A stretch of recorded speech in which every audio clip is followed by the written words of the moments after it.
Good evening, everyone, and welcome to our community forum tonight. I am Emily Gephardt. I'm the president of the Board of Education here in Grandview Heights City Schools.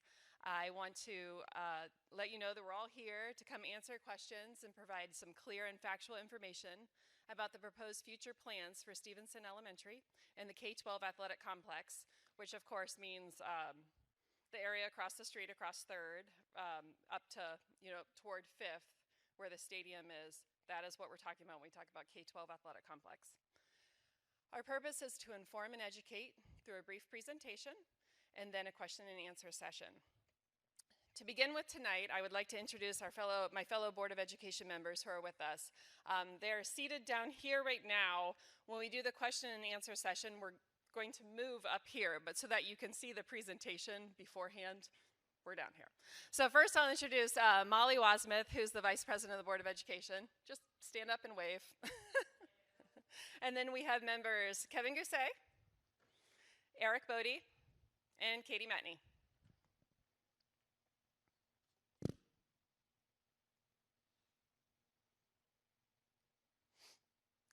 As you can see here, there were a lot of people involved in this process to bring it to where we are right now. I'm obviously not going to read them out one by one, but this is our K-12 Athletic Master Planning Committee, the Stevenson Elementary Master Planning Committee, and the Facilities Planning Committee.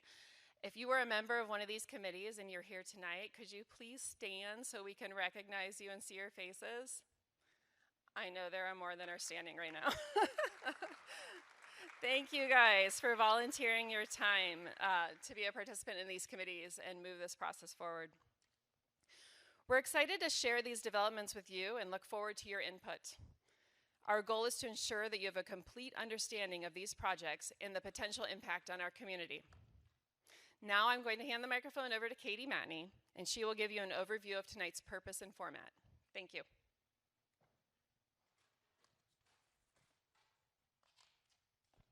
Thank you, Emily.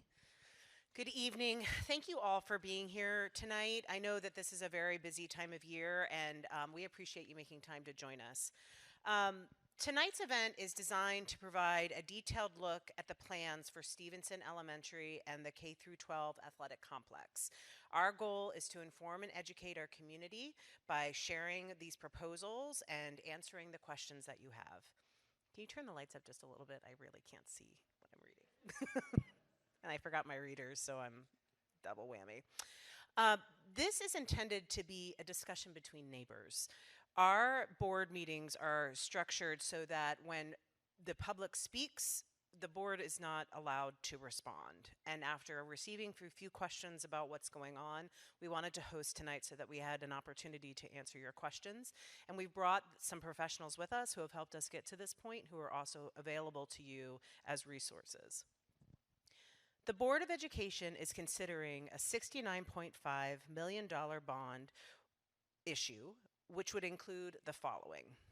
$52.2 million for the construction of a new Stevenson Elementary School with innovative, collaborative, and flexible spaces to best support learning, and $17.3 million for phase 1 and 2 improvements to the district's K-12 athletic complex, including replacing the home and visitor bleachers and building newly fully accessible restrooms, locker rooms, and concessions facilities. The proposed project would be approximately $6.95 mils, which is equal to $243 per $100,000 property valuation annually. These costs have been scrubbed and evaluated and vetted, and exhaustively vetted, may I say, before we brought these to you. We are very pleased to have Dan Good be our moderator tonight. Dan is a former superintendent and experienced leader who will guide us through the Q&A sessions, ensuring that this meeting runs smoothly and everyone has a chance to participate. We'll start with a presentation from our architects and construction professionals, Steve Turkis and Amy Ekman, and who will highlight the key features of the proposed plans. Following that, we'll open the floor for questions using index cards, which hopefully you picked up on your way into this room, which will then be collected by volunteers, and then Dan will share the ground rules for how that part of the conversation will go. So thank you again for being here and for your active participation.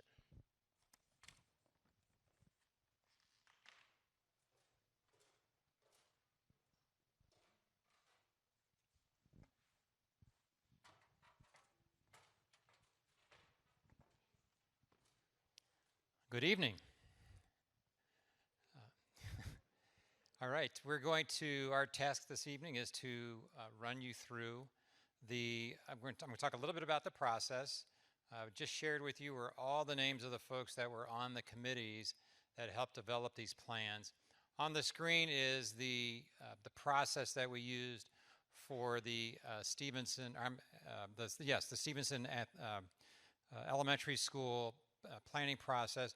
We essentially did 3 full-day workshops with a group of folks, really asking what's your vision, what's that teaching and learning want to look like, what are some of the limitations of the current building, how might we overcome those, should we renovate, should we build new, what are the options, and so forth. So that went through a series of 3, as I said, full-day workshops.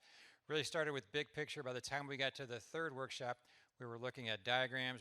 Amy's going to share you some of those this evening. We knew how many spaces, what size of spaces, how spaces should relate to each other. So we went from big picture to much more granular information through the process. So that took place over the summer of 2023, last summer. Some of the things that we always like to try to tease out are what are the main ideas and objectives, we call those guiding principles, that should drive the project. And so you're seeing those listed up on the screen, ideas about flexibility, about sustainability, about the importance of safety and security.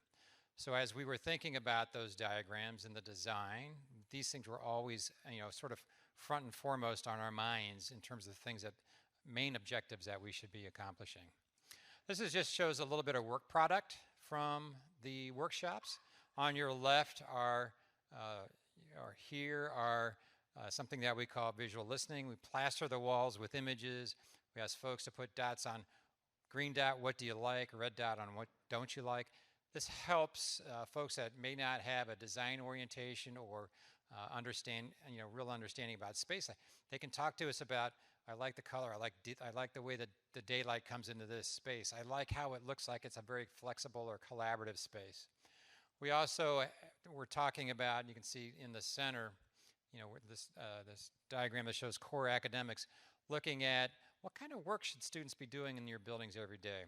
In other words, how often would you want to group them into sort of traditional direct instruction or have them work in collaborative small groups so that we really understand the work before we then began to wrap space around that. We then did wrap space around it. What you're seeing here are just a graphic representation of all the spaces that are in the program. The size of the circle is relative to the size of the space. And we asked the participants, tell us what's right about this. Tell us what's wrong about this. What should we add? What should we be doing differently? Ultimately, that led to an accounting of all the spaces that would be needed for Stevenson Elementary School. So you're seeing the first draft of that on the left. That's what we came back to. This was sort of the wish list version. And the wish list version, as it was here, is often larger than maybe perhaps the budget would allow for. And after a lot of conversation, you'll see here, we reduced the overall square footage by roughly 14,000 square feet. So a lot of good work, really trying to hang on to the core essential ideas, things that were really needed to make the project work. One of the things we also did was benchmark the current existing Stevenson Elementary School spaces against the Ohio Facilities Construction Commission has a sort of their own standard program elements. And so what you're seeing on the left these are, for instance, the average kindergarten classroom is 872 square feet. OFCC would say that should be 1,200 square feet. And so what you're seeing over here is the difference. So it's almost across the board, as you scan across the chart, I'm not going to read all those for you, you'll see essentially deficiencies, and the percentage smaller is listed every time here. The only place where you really exceed the OFCC is in student support services. So these, consider those your specialized spaces like special ed, and those things, those kind of services that are so unique here in Grandview that you wrap around students and the care that you take with your students is actually larger in the current Stevenson Elementary than the OFCC standard. But by and large, whether you're talking about the gym or, especially the gym, the cafeteria, the library, all significantly smaller than the OFCC standard. So that's one thing we worked hard on to remedy, and the new program of spaces is to get those into the appropriate size for today's teaching and learning. And with that, I'm going to turn over to Amy. So we're going to share the diagrams of the building and how those were derived with the stakeholder groups that were shown earlier. So all of these were obviously done by the stakeholders. And we've got the idea of a neighborhood. So the creation of a neighborhood of grade levels was really important to the Stevenson Elementary group. So you'll see that manifested in the ultimate diagram plan that we will share with you today. This is the site, as you well know, and the yellow bit is the existing Stevenson. It is a very small site. Many of you who might not be there every day might not know that, but it's very small and challenging in many ways to fit a new building on, but we figured out a way to do it. So we shared in the third workshop, I believe, some diagrams that were to scale on the site and what that might look like. One of those diagrams was, what if we kept the building and added on to it? And it was challenging to the group in many ways, phasing being one of them, and also just the existing structural limitations of the building. And the group unanimously decided to go forward with a new building diagram. And we looked at multiple iterations of that. And they got to sketch over those scale diagrams. This was the following iteration of it, and they landed on number 3, new building, no phasing. So that is replacing Stevenson in place with a new building that meets all of those programmatic elements that Steve was talking about, as well as the way that those spaces are arranged in adjacencies to each other. And I think we've got a bigger blow up of that here. So there's been many iterations of this, but that was the one that everyone coalesced around. It's a 2-story building. This is what that looks like enlarged. So the first level is on the right side of the screen. The second level is on the left side. There's a main entry pretty much where it is right now. Classrooms mostly facing north-south, which is a great orientation for classrooms. Keeping a lot of the vegetation that there is now, keeping a small playground on the site in the back, having a nice community portion toward the north where a gym and cafeteria could be used after hours, and the classrooms could be enclosed after hours so that they're secured. And keeping the same amount of parking and consolidating loading and kitchen off to the north, so keeping a nice frontage along First Avenue. This is a diagram to scale, but again, early iterations here. And what we produced for this was a couple of renderings to get the sense of what this might look like. And again, the group coalesced around what is a more traditional building, similar to the one that you're in, and the middle school, the new build that was attached to it. So in a style that is not fully designed yet, this is again very conceptual, very early, just to give a sense of what this building might look like on the site for you all to have a visual. So this is where we landed. So that's Stevenson Elementary, briefly. Now we're going to look at the athletic complex. So again, just across 3rd, just north of here at the high school. So this is a top-down view, looking, like an aerial photograph, looking straight down on the site. Here you're seeing at the far right-hand edge the high school, the building we're in. So north orientation is to the left on the screen. Okay, so you've got North Star here, and then Fairview to the east side of the current athletic complex. So the master plan for the athletic complex was envisioned in 3 phases. And so what the board has elected to do, based on how each one of those phases, sort of what you get in each one of those phases and the cost for each one of those phases, was to in the consideration for the board is to include the first two phases, which are shown on the screen. We looked at a number of options for this campus, one of which retain the current concrete bleachers that are out there. Overwhelmingly, the committee thought the best thing to do was, no, let's do the right thing here and actually build new bleachers that are ADA accessible, modern, and maintainable. And so everything that you're seeing here in terms of how it's outlined is a part of first phase. So our first two phases, I should say. New bleachers, dealing with, you may or may have noticed it, but any number of the light standards have cell tower, equipment on it. So it's consolidating that into a building here, into an open yard where all that ground equipment can be consolidated. It's sort of scattered across the site today. New visitor site bleachers. You may have noticed, and this was part of the master plan, a new track. And if you've looked over there recently, you will see that the track has actually been removed. It's being replaced this summer.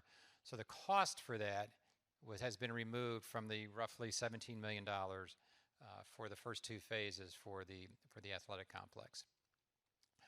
One of the things that is over there today is the restrooms are in really, if you've been inside the buildings, they're not in the best of shape, especially the restrooms.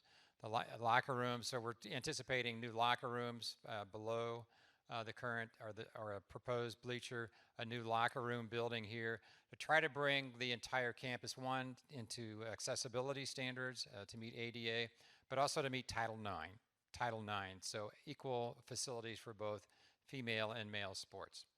So those are sort of the big overview of the first two phases. The third phase, which would be out in the future with some other type of funding, really deals then, sort of completes the entire site. One of the biggest changes you may have immediately seen is a new baseball field and a different orientation, actually a preferred orientation from home plate to center field. Generally, the ideal for that would be to go northeast. It also handles some track and field sports. It creates new plazas at the space between baseball and the stadium. So it's sort of a new entry point there. And then a new plaza gets developed around the south side of the stadium with some new concessions and entry gate there. So sort of symmetrical buildings flanking the very, very symmetrical high school facade, which would be opposite side of it on the other side of 3rd Street. So all those components get outlined here as far as phase 2 is concerned. I'm sorry, phase 3. And with that completes the presentation, the formal presentation. I'm going to invite the board up as we exit down, and Dan Good will moderate. We'll get out of your way.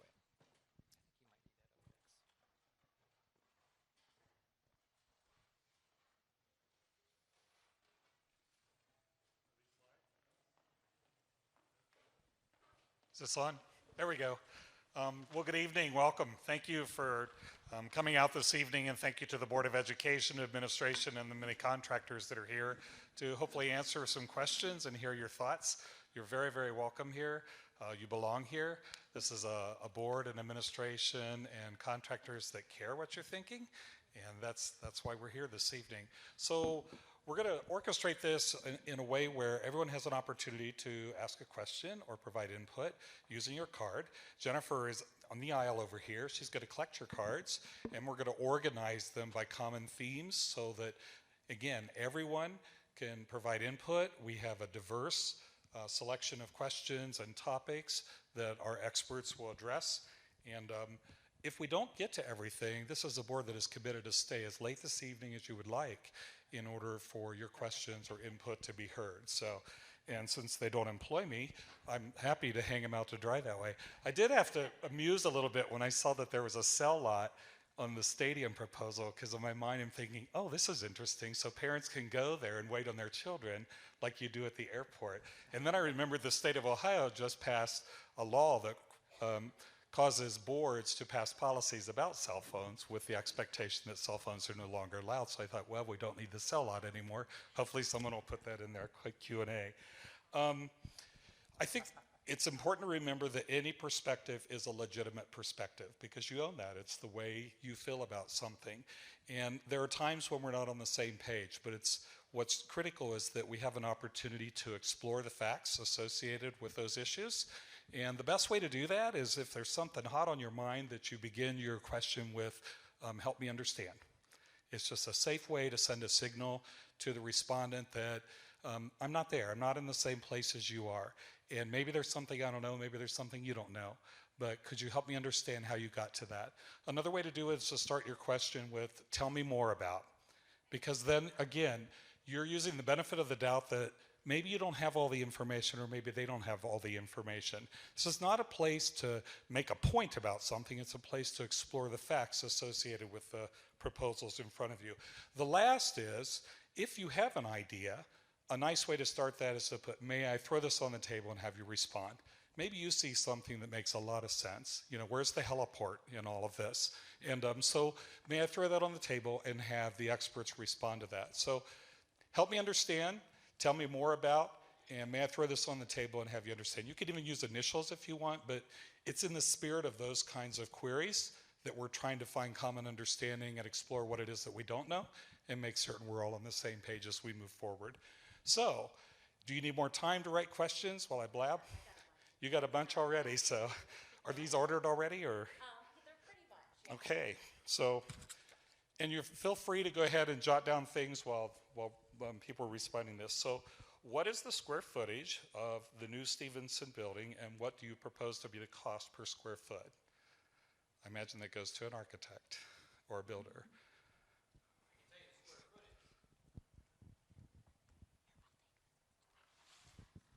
So the new square footage would be 69,580 square feet. And in terms of cost,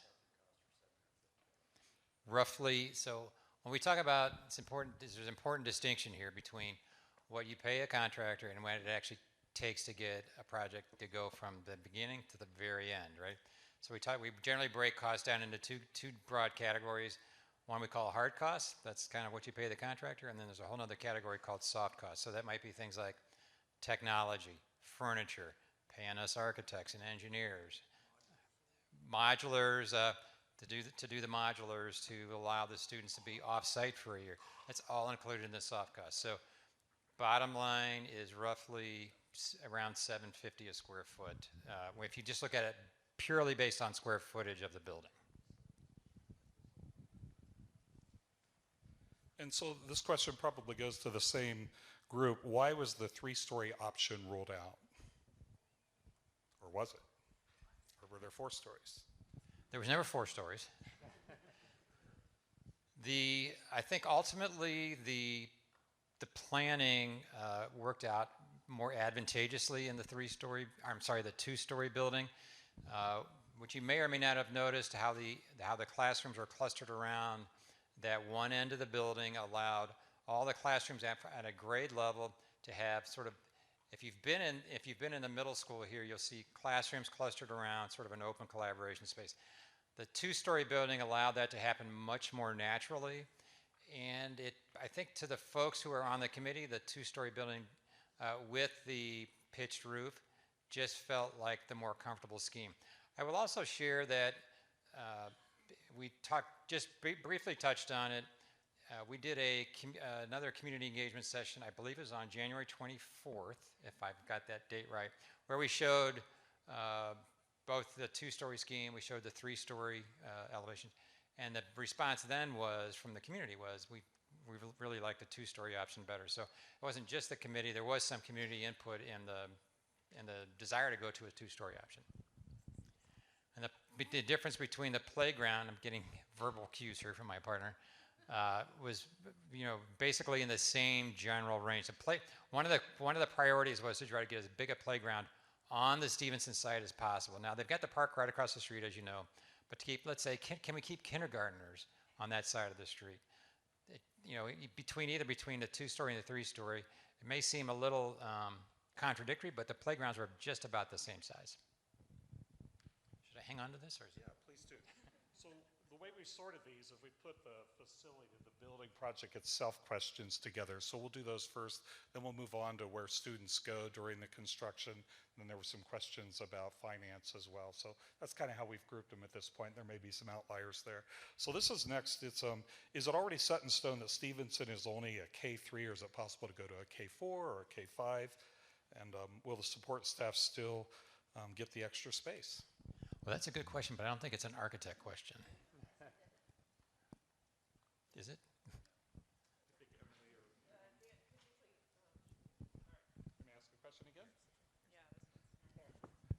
Oh, no, I just got it. Yes, please. Could you repeat the question? So the question is it already set in stone that Stevenson is only a K3, or is it possible to go to a K4 or K5?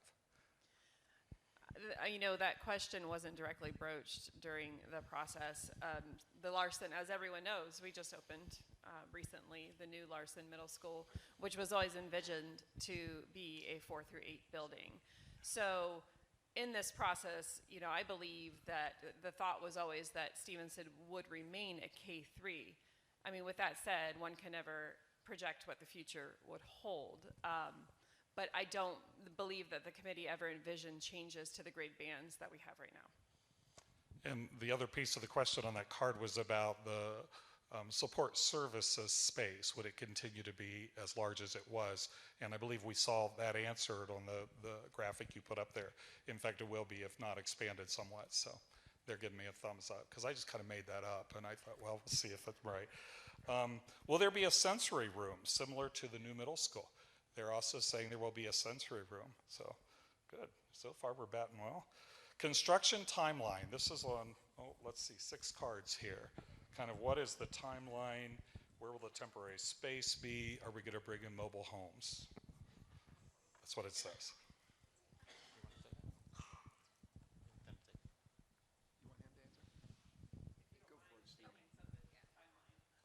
Okay, so there were a couple of questions embedded in there. They would be modular classrooms. We don't call them mobile homes. They are. You'd be surprised, though. I will share with you, if there's any concern about that, we've had clients in the past who have been in older buildings with small classrooms, which honestly, Stevenson's classrooms by today's standards are small. They spend a year in the mobile home. I just said it. In the modular classrooms, and you know, when we put those on sites with existing buildings, it's been kind of surprising in the past where some of the teachers say, I'd really rather be teaching there than in the old building. So that would be a point that's actually happened any number of times to us. The length of time. Okay, so we anticipate, there would be a little village of modular classrooms in front of the middle school, right, and the vacant land in front of the middle school. So if you're curious about where that would be, that's it. We have test fitted the required number of classrooms on that vacant piece of land, and they do fit. They would be sharing some facilities, you know, for instance, a gym in the middle school, because you don't typically build a modular gym.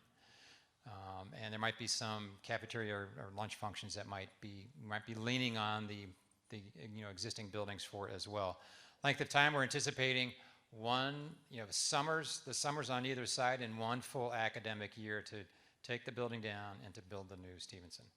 What did I not answer? So the next piece would be really, where do the children stay while the renovation is occurring? Yeah, as Steve pretty much said, or alluded to at least, the plan would be to educate the K-3 population in modular units on the front lawn, what is now the green space in front of Larson Middle School right now.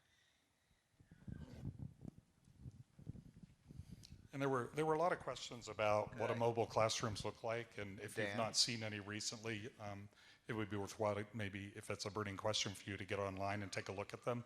They do have washroom facilities, and a board member is telling me to be quiet. Go ahead. I was just going to add that we have looked at some other options for the temporary, where the students would be housed, and the feeling was that, you know, we know that we can have the temporary classrooms, and so that's the plan. but we're open to other ideas. It's just kind of hard to plan, like know what space will be available, that far out. So I think we're still open to other ideas. If, for instance, there was a large space in what is now the nationwide, Grandview Yard area that was perfect for classrooms, and the price was right, and that was a better option, I think we could still consider that. So it's not 100% sure that we'd end up with the modulars, but that is the kind of working plan at this point. Sorry to interrupt you there, Dan. No, certainly. And if the Blue Jackets don't begin winning, there's always Nationwide Arena that probably will be available. So, unless the crew takes that over. So, we have some more construction questions here, and I'm going to pass the mic back to. Okay. How much of the current open space at the middle school, in other words, that green area to the south of the building, would be occupied by the modular units? So, as a percentage, I would say maybe 50%. It's just the rough diagram we laid out was sort of an L shape. They tend to come in units of 10 or 12, sort of, they come as separate, but they get bundled together, if that makes sense, to sort of form a building. So sort of 1 of 10, 1 of 12, something like that in a rough L shape. It might not be the way it ends up, but it was just the way it was test fitted. Okay, and then there's another, tell me more about how the building works. Site grading is tough, so now we're back on the Stevenson site, okay? Site grading is tough if you probably all are familiar with the Stevenson site. It does run uphill, right? There's the kindergarten playground, which is actually, you exit the second level, you're right at the kindergarten playground up the hill. So there is a hill as it runs to the, I guess that would be to the west, towards the neighbors there. And the way that the building is thought of right now, there's 2 options for the play area. There would either be some form of a retaining wall or a partial retaining wall, or we would let the hill gently slope back up towards the neighbors. When I was a little boy, I used to love going up and down hills. Where the loading dock is to the north side of the building, there was a pretty hard black line on the drawing there to the west edge. Definitely would require a retaining wall there to allow service vehicles to get to the loading dock. I don't know if that's the only thing that the person who wrote the question was interested in terms of how the building works, because this could be about how the building works on the inside as well. So I'm not sure if I've got all of the answer that the question entails. So you want? Yeah, I do. And so we can always, you can always submit additional index cards. And they did make a commitment, administration and the board made a commitment to go ahead and post the frequently asked questions and responses online. So if you don't recall what was said here, or you have additional information you're seeking, you can see it there. So there's just a couple more related to construction. Is that okay? I'm sorry. It usually is. I've done this before. So when does our community outgrow a 2-story building? And how long will the new facility last? That might be one that the board needs to take. I mean, Emily? And if anyone else wants to speak up, please do. But we've engaged in a Future Think as a group that does projections, enrollment projections for Grandview, and so we do have outward projections of where we believe enrollment will land. And once the Grandview Yard is built out, unlike some other districts outside of 270, our borders are closed, and so there will be a time where we don't anticipate any further growth. And so with Future Think, the projections have gone out, and we believe that a 2-story building will not be outgrown within our lifetimes for certain. I don't foresee what circumstances. We also have with the sketches, I'm sorry if that's not the correct term for the architects down there, we've tried to make it that we have enough classroom space, and that was one of the things that we talked about so very in-depthly was the square footage and what does this look like for our students, because as we all know, elementary has the most things in their classroom, so we need to be cognizant of we want to keep the class size small with the most space, and I think we have projections 10 years out. So for right now, it's good, but it's also beyond 10 years, it gets hard to predict, as you all know. But as Emily said, So far, we are good, and it was one of those, when I say we spent hours talking about square footage and what it looks like with our students and the class size, I'm not at all exaggerating, but we feel very confident that this is a good plan with meeting the needs of our community. With that said, piggybacking on Molly there, that it is, the conceptual drawings, I believe, have 5 classrooms per grade level. Presently, not all grade levels use 5 classrooms, so there is room to grow within this conceptual drawings for a new building. So, you know, that was considered what the need would be. Yeah, predicting enrollments it's a really tricky algorithm, and you can imagine how just the pandemic impacted that, mobility rates, birth rates.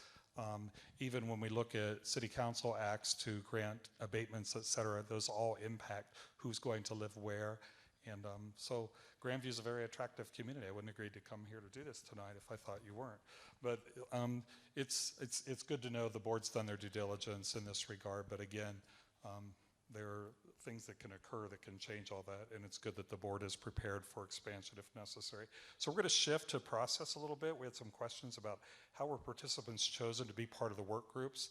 I'll come back to you. We want to make sure we get every domain here. Participants chosen to be parts of the work groups, how were they chosen? How were the participants chosen to be part of the work groups? How were participants chosen? Okay. Well, you know, we sort of looked at whatever the subject matter was that we were discussing. When it's a K-12 athletic complex, you know, it was heavy on people involved in athletics. A lot of coaches were involved, community members who've been adjacent to the athletic programs. And then when it came to Stevenson, if you saw the slide, there were a lot of Stevenson staff.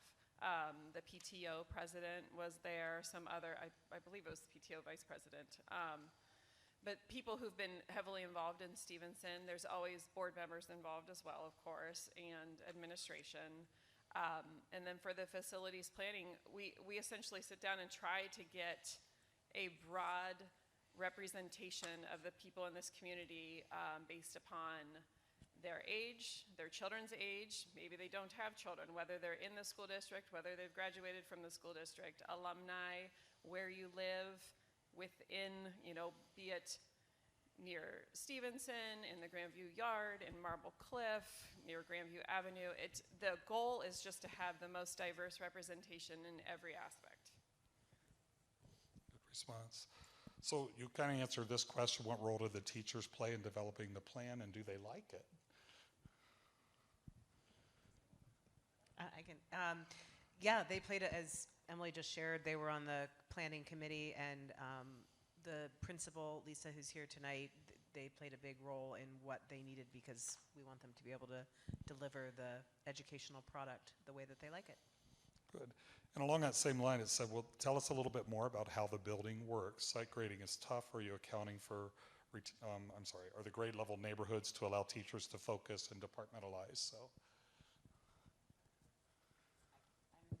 I'm blind and deaf, so I did not hear that question. Let me say it again. I'm sorry. Are the grade level neighborhoods to allow teachers to focus and departmentalize? Or would teachers remain generalists at each grade level? Yeah, I think it kind of roughly follows what we've done in the middle school with a lot of success in the collaboration spaces and having the grades cluster. I think that was generally the idea within the elementary school as well. I'm looking at Lisa right now. And the teachers had a big role in the design of the building before the facilities committee actually met about, you know, moving forward. Very good, thank you. Was there another one over here that you wanted to jump in on? You give it back, that's fine, okay. So this, from a principal perspective, has the new middle school been able to serve as a test of what design features have been successful and which, if any, have not? And have those design ideas been reflected in the new design? Did y'all do the design for the middle school? Well, then you have to answer this. It's a great question, and I may need to lean on Andy Culp, the superintendent, to share as well. But from what we have heard, and we've we've not done an official survey, but those collaboration spaces get used heavily. If you've been in the middle school, there are operable doors that allow a classroom to connect directly to those open collaboration spaces. I will share with you that we do, Amy and I, that's what we focus on in our practice, is K-12 schools. I see those spaces being used more heavily here than we do perhaps with some other schools. They get used quite extensively. And so I haven't heard, and maybe that's just because nobody wanted to hurt our feelings, that there's something necessarily, from a functional standpoint they don't quite like. So I'm looking at Superintendent Andy Kopp to see if he wants to say a few words. Good evening. The only complaint that I have heard from staff for 12 is the high school teacher cafeteria. I don't know if you're familiar, you've probably not even seen it, but it's quite small. And I think that would be the one complaint that legitimately I've heard. But other than that, I've heard zero complaints. People seem, the staff, the students, the community seem very excited, and it's getting used as you've outlined and as it was designed.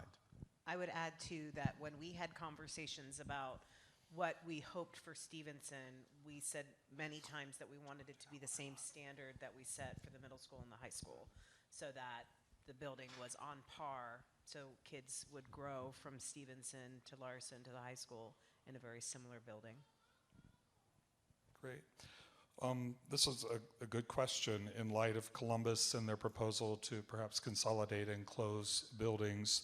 There's a question about is there a potential or any consideration of a potential territorial boundary transfer with Columbus, given that the nearest Columbus school is 8 miles away from Columbus school residents, while Grandview Heights is within walking distance of Columbus school residents.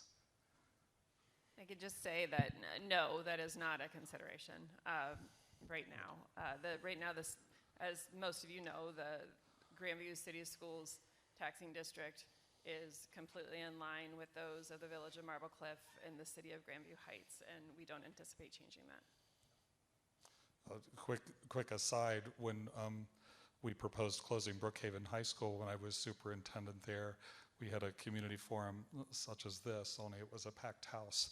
And the hardest thing I had to do was look a little old couple who had been married 65 plus years that had met in 6th grade in Brookhaven. And they even showed me where they carved their names, so I charged them, of course, for the damage at that point. But how do we accommodate that kind of an emotional tie to a site? And we were able to do that by taking photographs and putting a special place in our new building for that. So it's nice to see you're very focused on program, and you're also focused on the facility itself, and now we're going to switch over to funding. So before we do that, there was one more question. Has any consideration been given to acquiring neighborhood properties?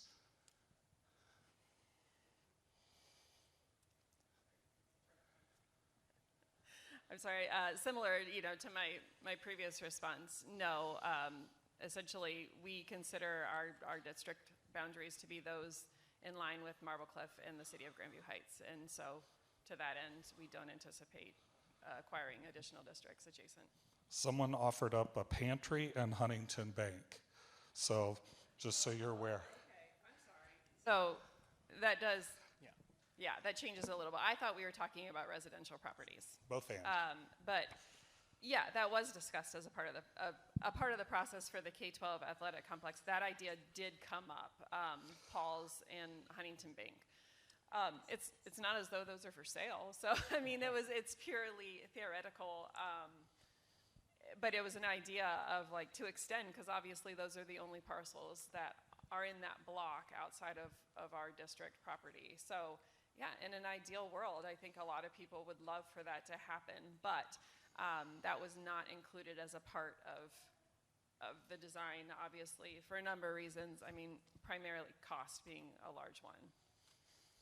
And so we're going to shift to cost then at this point. First, an easy one. Are soft costs included in the current budget? For example, technology. They are included in the budget. You really are good. You've got answers, or you're making them up very convincingly. So, will the Ohio Facilities Commission be providing any of the funding? The answer is no to that. When do you anticipate the possibility of an issue on the ballot to support the project? So we're currently just in the inform and educate phase. If we do move forward with the levy, it would be up for a vote in the November 2024 election.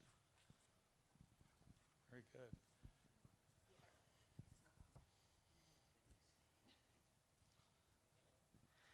We have at the May board meeting put forward the first resolution, and it will go towards a vote at our June board meeting to be approved within the window to put it on the ballot for November 2020. So I did not do that.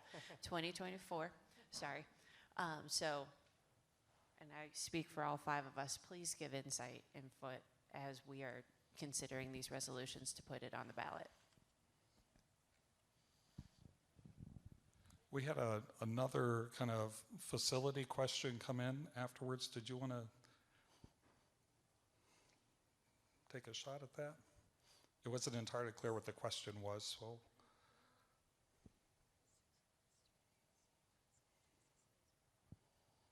Come on. I'm sure we understand the question.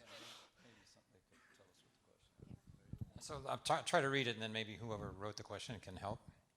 Harrison Planning Group. That's your question. Okay, $50,000 cost. Is it 11 million or 1 million? Okay, 1 million. Budgeted for ADA improvements for Stevenson, I guess, in 2018. How much was spent? How's it okay to sink those costs? Is that the question? Those are sunk costs, and how is that okay? Maybe that's the question. What changed and who initiated it?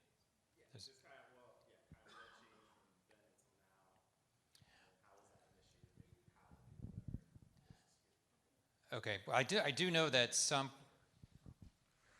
Okay. Well, I was just gonna. I think the big question there is in 2018 when we went for the bond levy. There were different possibilities of what we could go for, and one was a whole K-12 solution, which we did not go for, partly for cost reasons. Another possibility was to spend some serious millions of dollars at Stevenson to kind of spruce it up, and we really chose not to go down that path because we knew that we'd come back at a certain time. We did not want to spend money on like new windows and then tear out those windows 8 years down the road or something like that. So it was very minimal what we did. I want to say it was something like $100,000 that we spent. 200. It was. Yeah. So we did spend some money on like ADA compliance, and we redid the steps and the vestibule, but we didn't do anything with the systems, the HVAC, the flooring. There are many of the systems there that we didn't touch at all because of this, the concern that we didn't want to spend money twice. The context of this entire conversation, I believe, is important in that the discussion around new school buildings began in 2014, 2015, I think. So this discussion has been going on for a very long time, and Eric was right. When the bond levy came up in 2018, the fiscal committee did not want to make too big of an ask to the community at that time. So that was a $55 million ask to the community, and it was decided from all the conversations that it would just be for Larson and for the high school. The improvements that were made, though, to Stevenson were to make them ADA accessible and to help with security. And so that's why those dollars were placed in there. But to Eric's point, we knew we would be coming back to this conversation. another reason why tonight is so important is because between 2018 and with the bond levy and it passing, then we had COVID. And then that was a whole other thing. And so now we're finally back to having this discussion again to be able to move forward to consider and complete, hopefully, the whole project. Thank you. Very good. We had another facilities question here that. I think I may need help with an interpretation again. 69,580 square feet equals 600 students, question mark. Why so much excess space when 401 estimated max in 2018? Is that an enrollment number you're? Yeah, there was another, I guess, kind of consulting group that had projected out, and it looked like there was a max of 401 students. With the model, I think it started at 444. Okay.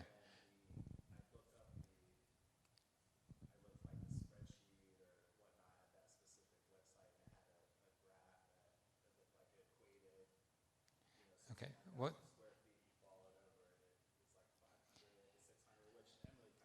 You mean you could look at sort of national averages for square feet per student, if that's maybe something that you're referring to. What I can tell you is that what we worked really hard to do was to dial in the right square footage for Stevenson's needs. So it's not just about some of those national averages would just be sort of what you would expect in an average elementary school. In other words, classrooms and corridors and a gym. But this has got it's got the right size classrooms. It's got the same kind of collaboration spaces that you see here. If you think about it from a square footage per student standpoint, it's probably akin to what the middle school has overall in terms of numbers of students to square footage. And so I think, as Emily said, they're trying to provide sort of a consistency of experience, I think. Can I say it that way? From a student experience, from a facility experience, all the way through from kindergarten all the way through 12th grade. Okay. Okay. Yeah, there's another question here. How does the Stevenson site plan deal with mixing vehicular, pedestrian, and cycling traffic? We didn't really talk about it on the site plan. I could go back to that real quickly since we... nope, you're fine. To get back to the site. This is the existing building, okay? But we are looking at here on Oxley doing something that we call a lay-by that actually pushes the curb back to try to get drop-off traffic off of Oxley. One of the beautiful things about Grandview is it is a neighborhood school, right? So students get their, you're not pulling buses up like we have to deal with in other school districts. And so, so in terms of trying to, traffic comes down high-low, comes in front of the building, and we'd have a lay-by really in the same basic location. The front door of the building is in a very similar location.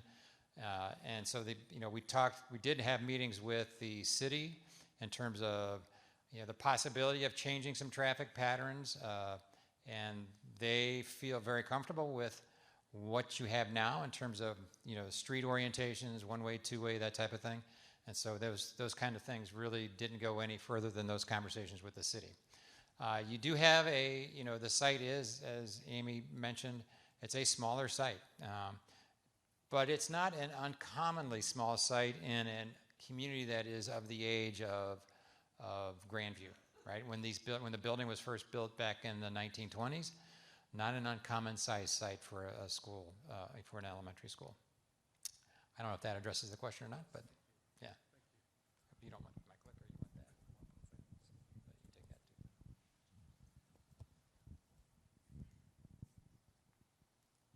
too. This question was lessons learned from the middle and high school construction. Certainly there must have been some issues. Were there any functional changes desired in this project as a result of learnings from that project?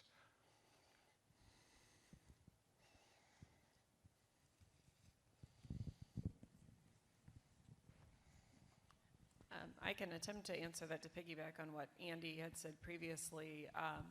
That we really haven't heard many complaints about the structure of Larson and the high school, and in fact, the successes of those schools are more what has driven the planning for Stevenson, being that neighborhood feel and those spaces where they can do group work outside of their traditional classrooms has been so successful that that's what was desired to be replicated in Stevenson. So we're going to take one more question on the funding, and then we're going to shift over to the athletic facilities. There's just a couple there. But I'm going to share, this one asked about the board's planning for the possibility of a levy failing.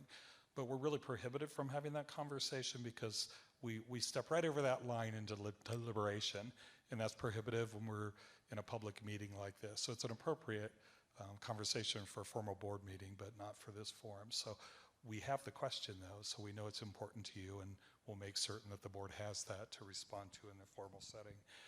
So project costs must assume a construction start date. Does the estimate include an appropriate cost escalation? And they're saying it does. That was easy, wasn't it? Athletic facilities. Does Grandview gain compensation from the cell providers? They do. And it says, is there no parking on site with the new athletic complex? No cell phone lot, no. Well, I don't know if you guys want to say that with phase 1 and 2, that would be considered if we move forward with the levy. The parking would stay the way it is right now in that lot that is along 3rd.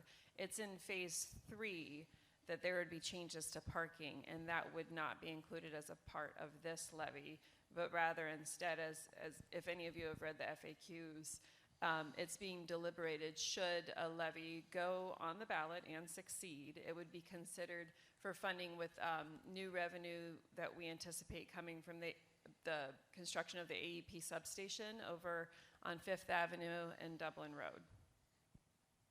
And has the idea of corporate sponsorship or capital fundraising been considered for the athletic complex?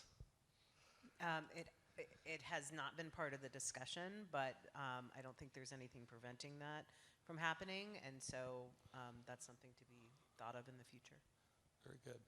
There were a couple of other questions that probably are more appropriately addressed to individual board members, but I thank you. We're now at the end of our time, I believe. Is that correct? No, we did till 8:30. We're at the end of our time, like she said, and so no. If there are other questions, go ahead and hold your cards up if we didn't address some of yours. Is there another one over here? Dan? Yes. I was handed one here. You were. So I did that. So I could at least read it and attempt to answer here. Ohio law requires that for a project of this size, the district would need to raise the debt ceiling to demonstrate that the current level of education is inadequate. Help us understand why it is currently inadequate and how a $20+ million investment in athletics would change that. So I think, there is definitely, a very strong process in state law that gets around debt. A lot of Ohio law and constitution actually kind of limits what kind of debt you can go into, which is the whole reason that you need a bond issue. I mean, it's almost impossible to issue debt without going to the voters and getting that approval. So that's a big thing. I mean, we can't just vote, as a board and say we want to go into debt. Pretty much Ohio law means that we have to go to the voters to get that approved. And there is a process around that where you do have to, say, there's calculations about what's the maximum amount of debt. And, we have our bond lawyers and construction lawyers that walk us through that process, just like we did the last time, to do that formally, because it's very important to follow all the steps of the law. I think the overall question of do we need to do this? I think we've really wrestled with that, and part of that question, the wrestling with that is this the right time?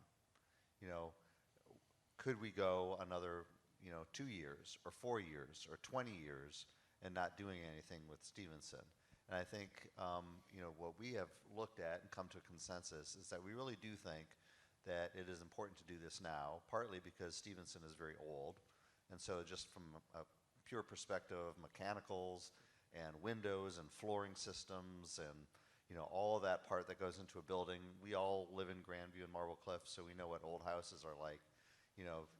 That you could spend a lot of money keeping up Stevenson, or at a certain point when it's as old as it is, about 100 years old, you could say, it's time to start afresh and not sink more money into the old.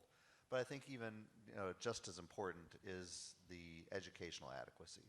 So, we could put it off probably for 10 years and limp along, but, is that the best thing to do for our kids?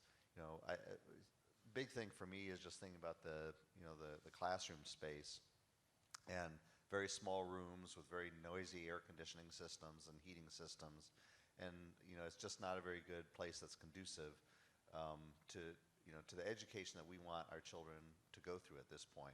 And I think seeing that success that we've had at the middle school and the difference that it makes, that's a big driver for us to look and say, the timing is right to try to do this now. So both from kind of an educational adequacy perspective and from a building systems perspective, we think it's the right time to go ahead, and it's important to do that now. I think part of the other question is about the athletics, and I will say, of all the things that kind of were the crying need that, you could make a long list, but the bathroom situation and the bleacher situation, at the athletic complex currently is just, it's a very bad situation right now, totally inadequate, does not represent Grandview, and really just, I don't think supports our kids in the way we should. So I think, again, you can argue about, should we include all the elements that we have, but certainly doing something at the athletic complex, I think, is well overdue at this point.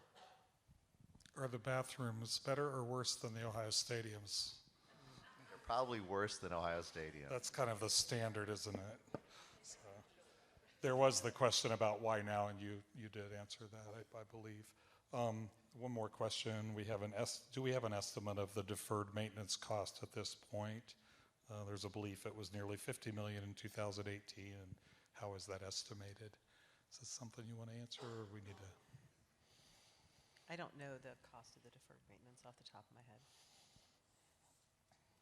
Yeah, I think, I don't want to guess at it. Right. I would prefer that be something that we get back at and post. I mean, we can add that to the FAQs or so that everyone can see that answer publicly, but I don't want to on a whim guess at what that might be.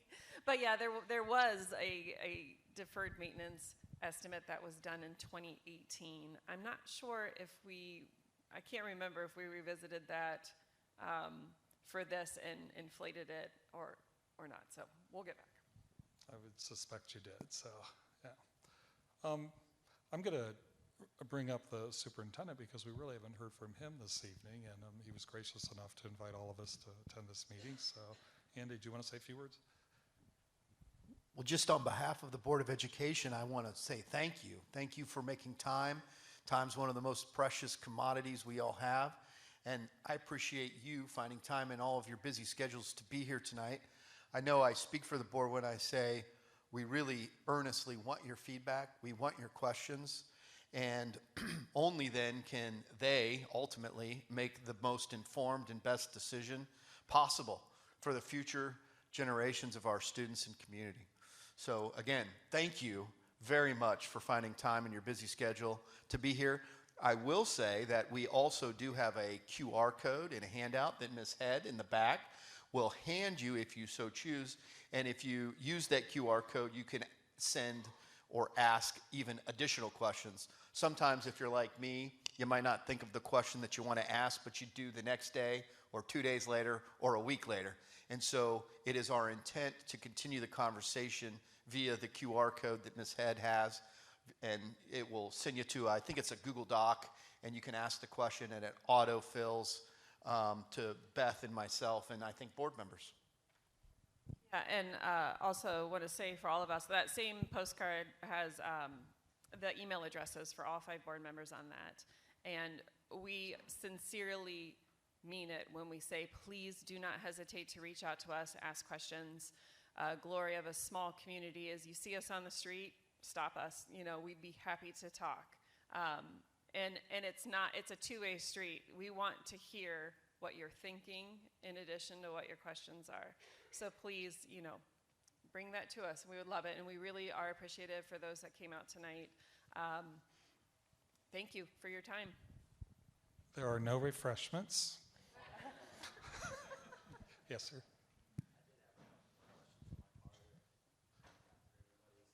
Yeah, we'll probably do those one-on-one because they're pretty specific, and then we'll post them online if that's all right, because I see people get up and going. We'll stay. Thank you. Yeah. You can still ask us. Do you want to say them again, or do you want me to get the card? Or I'll get the card.